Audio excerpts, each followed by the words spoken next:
So இப்போ கல்யாணத்தில் நமக்கு வந்து ஒரு கசப்பான அனுபவம் இருக்குது, அதே மாதிரி அடுத்தடுத்து வந்த சுப நிகழ்ச்சிகள்லையும் இருக்குது.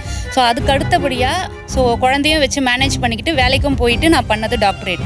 ஸோ நான் அதை படிச்சுக்கிட்டு இருக்கும்போது அந்த தீசிஸ் எழுதுகிற டைம்லேயே சொல்லிட்டேன், என்னோடய டிகிரி வாங்குகிற டைமில் கண்டிப்பாக கூட எல்லாரும் வந்து கூட ஃபேமிலியோடு வந்து நிற்கும்போது என் கூட வந்து நில்லு, யாருமே இல்லாமல் நான் நிற்கக்கூடாது அப்படின்ட்டு பல முறை வந்து பீரியட் அந்த ஒரு 1 இயர் பீரியட் அந்த கரெக்ஷன் பண்ணுற டைம் எல்லா டைமும் நான் அவங்கக்கிட்ட சொல்லியிருக்கேன்.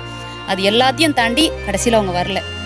ஐயோ, அங்க பார்த்துட்டு அப்படியே நம்மளை பார்க்கறாங்களே. கிரியாளா உடம்பு இரும்பாக்கிக்கடா, அடமள ஆரம்பிச்சு வெளுத்து வாங்க போகுது. கல்யாணத்தப்ப நான் கட்டப்போற ஒரு கூரை புடவை லைஃப் டைம் செரிஷிங் மூமெண்ட், அதை நான் மிஸ் பண்ண மாட்டேன். அப்படிங்கிறது மாதிரியே இப்போ அடுத்த நான் PhD வாங்குறப்ப என் புருஷன் நிற்கல. இந்த 2 பெருமுக்கியமான விஷயத்துல நீங்க அருகில் இருக்கணும்னு நினைக்கிறீங்க, நீங்க நிற்கணும்ல. கண்டிப்பாக இருந்திருக்கணும் சார். பட் என்னோட வேலை சிச்சுவேஷன் அந்த மாதிரி ஆயிடுச்சு. நீங்கள் என்ன கம்பெனியில் இருக்கீங்க? நான் ஒரு பேங்க்கில் வேலை பார்க்குறேன். பேங்க்கில் ஒரு என் மனைவி PhD வாங்குறாங்க, இந்த ரெவ்யூ மீட்டிங் என்னால் அட்டன் பண்ண முடியாதுன்னு ஒரு மெயில் போட்டு பர்மிஷன் வாங்க முடியாதுன்னு மட்டும் சொல்லுங்க, நான் ஒத்துக்கிறேன். கண்டிப்பாக கிடையாது. முடியல, முடியும். அப்புறம் ஏன் பண்ண